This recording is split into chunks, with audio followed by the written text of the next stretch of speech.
సంజయ్, మౌనిక వాళ్ళు కారులో వస్తూ ఉంటారు. ఇంతలో వాళ్ళ కారు రిపేర్ అవ్వటంతో బయటకు వచ్చి సంజయ్ కారు రిపేర్ చేస్తూ ఉంటాడు. ఇంతలో బాలు అటువైపుగా వెళ్తూ ఉంటాడు. అక్కడ ఉన్న మౌనికని చూసి ఒక్కసారిగా షాక్ అయిపోతూ ఉంటాడు.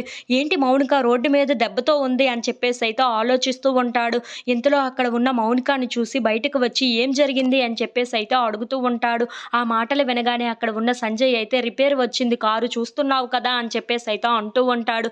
ఇంతలో అక్కడ ఉన్న బాలు అయితే కారు రిపేర్ మొత్తం చూస్తూ ఉంటాడు. ఇంతలో అక్కడ ఉన్న బాలు సంజయ్ వాళ్ళని చూసి మీ కారు ఇంజిన్ పాడైపోయింది. మీరు నా కారులో వెళ్దురు గాని పదండి దింపేస్తాను అని చెప్పేసి అయితే అంటూ ఉంటాడు. ఆ మాటలు వినగానే అక్కడ ఉన్న సంజయ్ అయితే ఏమీ అవసరం లేదు. మేము ఎలాగోలా ఎళ్తాము అని చెప్పేసి అయితే అంటూ ఉంటాడు.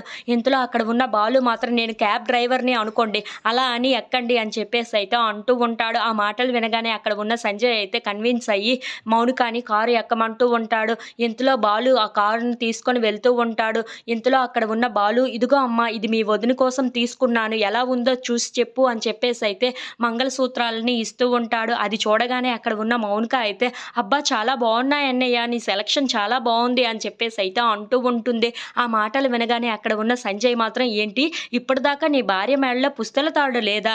ఇప్పటిదాకా పసుపు కొమ్ము ఎట్టుకొని తిరిగిందా? అని చెప్పేసైతే అంటూ ఉంటాడు. ఆ మాటలు వినగానే అక్కడ ఉన్న బాలు, మౌనిక వాళ్ళు అయితే ఒక్కసారిగా షాక్ అయిపోయి సంజయ్ వైపు అలా చూస్తూ ఉండిపోతారు. ఇంతలో అక్కడ ఉన్న బాలు మాత్రం వాళ్ళ ఇంటి దగ్గర వాళ్ళిద్దరిని దింపేస్తూ ఉంటాడు.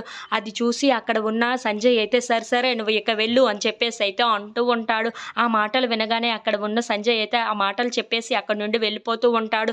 ఇంతలో అక్కడ ఉన్న బాలు మాత్రం మౌనికని ఆపి నీకు ఆ దెబ్బ ఎలా తగిలింది? వాడి వల్లనే కదా తగిలింది. ఇకనైనా నాకు నిజం చెప్పమ్మా అని చెప్పేసి అయితే అంటూ ఉంటాడు. ఆ మాటలు వినగానే అక్కడ ఉన్న మౌనిక మాత్రం అవును వాడి వల్లే తగిలింది అన్న విషయం ఇప్పుడు అన్నయ్యకి తెలియచేయాలా అని చెప్పేసి అయితే ఆలోచిస్తూ ఉంటుంది. నా దగ్గర నిజం దాయకమ్మా నిజమేంటో చెప్పు అని చెప్పేసి అయితే అక్కడ ఉన్న మౌనికను గట్టిగా అడుగుతూ ఉంటాడు.